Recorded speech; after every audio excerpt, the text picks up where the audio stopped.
శాంతి. మురళి తారీఖు సెప్టెంబర్ 29, 2024. అవ్యక్త బాప్దాద గారి రివైజ్ మురళి. రివైజ్ డేట్ ఫిబ్రవరి 3, 2002. బాప్దాద గారి మధుర మహావాక్యాల సారం: లక్ష్యము మరియు లక్షణాలను సమానంగా చేసుకోండి. సర్వ ఖజానాలతో సంపన్నంగా అవ్వండి. ఈరోజు సర్వ ఖజానాలకు యజమాని అయిన బాప్దాద ఖజానాలతో సంపన్నంగా ఉండే తన పిల్లలను చూస్తున్నారు. పిల్లలు ప్రతి ఒక్కరూ సర్వ ఖజానాలతో సంపన్నంగా ఉన్నారు.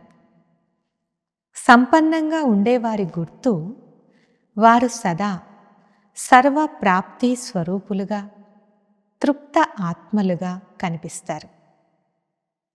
సదా సంతోషంగా కనిపిస్తారు. ఎందుకంటే నిండుగా ఉంటారు.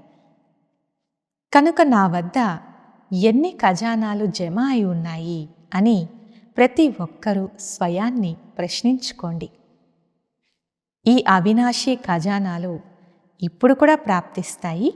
అంతేకాక భవిష్యత్తులో అనేక జన్మలు మీ తోడుగా ఉంటాయి. ఈ ఖజానాలు సమాప్తమయ్యేవి కాదు. అన్నిటికంటే మొదటి ఖజానా జ్ఞాన ఖజానా. ఈ జ్ఞాన ఖజానా ద్వారా ఈ సమయంలో కూడా మీరందరూ ముక్తి, జీవన్ముక్తులను అనుభవం చేస్తారు. జీవితంలో ఉంటూ, పాత ప్రపంచంలో ఉంటూ, తమోగుణి వాయుమండలంలో ఉంటూ, జ్ఞాన ఖజానా ఆధారంతో ఈ వాయుమండలము, వైబ్రేషన్స్ మొదలైన వాటన్నిటి నుండి అతీతంగా ముక్తులుగా ఉన్నారు. కమల పుష్ప సమానంగా అతీతంగా ముక్త ఆత్మలుగా ఉన్నారు. అనగా దుఃఖం నుండి, చింతల నుండి, అశాంతి నుండి ముక్తులుగా ఉన్నారు. జీవితంలో ఉంటూ అన్ని చెడు బంధనాల నుండి ముక్తులుగా ఉన్నారు. వ్యర్థ సంకల్పాల తుఫాను నుండి ముక్తులుగా ఉన్నారు. ముక్తులుగా ఉన్నారా అని బాప్దాద అడిగినప్పుడు అందరూ చేతులు ఊపుతూ ఉన్నారు. కనుక ముక్తి, జీవన్ముక్తి అనేవి ఈ జ్ఞాన ఖజానా యొక్క ఫలం లేక ప్రాప్తి. వ్యర్థ సంకల్పాలు వచ్చేందుకు ప్రయత్నిస్తాయి. నెగటివ్ కూడా వస్తుంది. కానీ మీకు జ్ఞానం అనగా తెలివి ఉండడం వలన వ్యర్థ సంకల్పాలు లేక నెగటివ్ యొక్క పని రావడం మరియు జ్ఞానయుక్త ఆత్మలైన మీ పని వీటి నుండి ముక్తంగా, అతీతంగా మరియు తండ్రికి ప్రియంగా ఉండటం. అదేవిధంగా రెండవ ఖజానా యోగ ఖజానా. దీని ద్వారా సర్వశక్తులు ప్రాప్తిస్తాయి.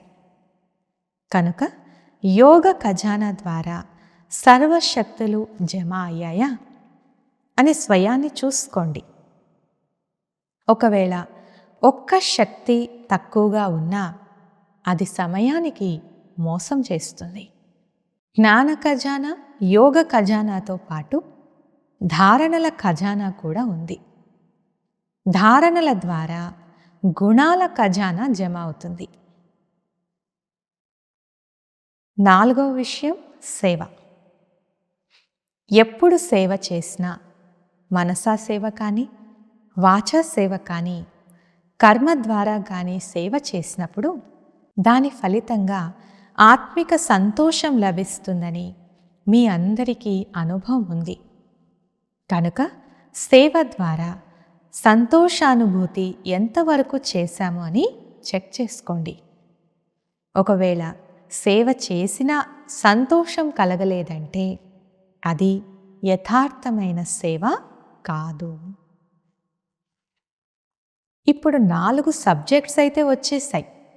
కానీ మరొక విషయం ఉంది. అదే సంబంధ సంపర్కం. అది కూడా చాలా అవసరం. ఎందుకు?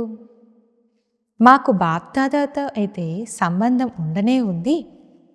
పరివారంతో ఉన్నా లేకపోయినా పర్వాలేదు, బీజంతో అయితే ఉంది కదా అని చాలామంది పిల్లలు అనుకుంటారు. కానీ మీరు విశ్వంపై రాజ్యం చేయాలి కదా. మరి రాజ్యంలో సంబంధంలోకి రావాల్సే ఉంటుంది కనుక సంబంధ సంపర్కంలోకి రావాల్సిందే. కానీ సంబంధ సంపర్కం ద్వారా లభించే యథార్థమైన ఖజానా ఆశీర్వాదాలు.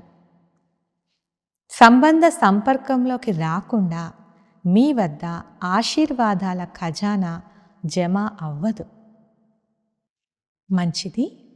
నలువైపులా సర్వ ఖజానాలతో సంపన్నంగా ఉండే ఆత్మలకు, సదా ప్రతి సమయం ప్రాప్తులతో నిండుగా చిరునవ్వుతో హర్షితంగా ఉండే ఆత్మలకు, సదా తండ్రితో చేసిన ప్రతిజ్ఞను జీవితంలో ప్రత్యక్షం చేసే జ్ఞానయుక్త యోగయుక్త ఆత్మలైన పిల్లలకు, సదా లక్ష్యం మరియు లక్షణాలను సమానంగా చేసుకునే తండ్రి సమానమైన ఆత్మలకు, సదా ప్రతి సమయం సర్వ ఖజానాల స్టాకును ఉంచుకునేవారు మరియు ఫుల్ స్టాప్ పెట్టే తీవ్ర పురుషార్థి శ్రేష్ఠ ఆత్మలకు బాగ్దాదా యొక్క ప్రియ స్మృతులు, హృదయాభిరాముని హృదయపూర్వక ప్రియ స్మృతులు మరియు నమస్తే.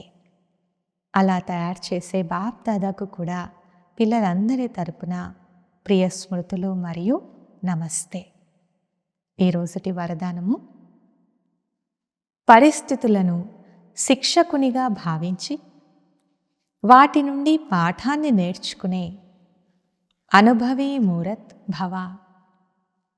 వివరణ: ఏదైనా పరిస్థితిలో భయపడేందుకు బదులు కొంత సమయం కోసం దానిని శిక్షకునిగా భావించండి. పరిస్థితి మిమ్మల్ని విశేషంగా 2 శక్తులకు అనుభవీగా చేస్తుంది. మొదటిది సహనశక్తి, రెండవది ఎదుర్కొనే శక్తి. ఈ 2 పాఠాలు చదువుకుంటే అనుభవీలుగా అయిపోతారు. మేమైతే నిమిత్తము, నాదంటూ ఏమీ లేదు అని అంటారు కదా. మరి అలాంటప్పుడు పరిస్థితులకు ఎందుకు భయపడతారు? ట్రస్టీ అనగా అన్నీ తండ్రికి సమర్పించేశారు కనుక ఏం జరుగుతుందో అది మంచే జరుగుతుంది.